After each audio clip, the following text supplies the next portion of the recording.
I know your daughter sat next to Matronly. you, but I like that kind of spirit you've got in this play called Deception. She's a bit feisty, isn't she? I wouldn't want to smack in the gob off her, I don't think, to be honest. She mellows, though. She mellows. Well, you see, because there's a man involved. Yes, well, I play, it's called Deceptions, and it's myself and a lovely young actor called Rupert Hill. And I play a psychiatrist, stroke therapist, who has been doing the job for a very long time and is a little bit fed up with it, a bit sort of jaded, is a bit sort of... bit hardened by it, I suppose.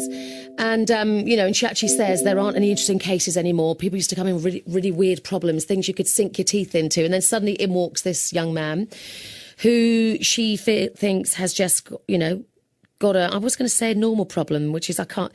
Do you have a normal problem if you go into therapy? But, he comes in, he wants therapy, And then it turns out that he isn't quite as normal as she thinks he is. And...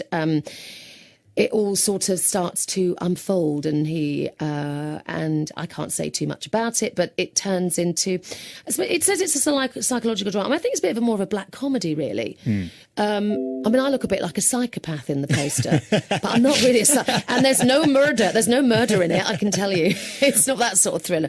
But it's interesting, and it's a two-hander. It's just us on stage from the beginning to the end. We need to talk about that, but what I loved about it was there was a row of silver tops in front of me and these lovely old ladies who loved all the mucky lines. And what I love, you see, when you're on the radio, especially here at the BBC, they think you've got to be very careful. They loved it, the smut in it, they were laughing, and because there's a lot of downstairs humour. It's a little bit risque, and yes, we have had some, especially matinees, where a lot of the little old ladies have been a bit shocked, and apparently one lady walked out.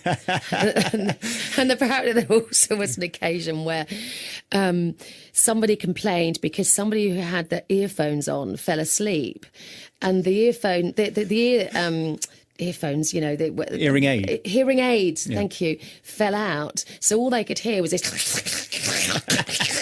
the whole of the show. But, we love our, what did you call them? Bottled? Silver tops. Silver tops. Yeah. We love them. And they love the theatre in a lot of these provinces because, they go to see every single thing that sort of comes on. And so we love those little ladies and those little men that come and see the shows. But they seem to enjoy it last night. I hope so.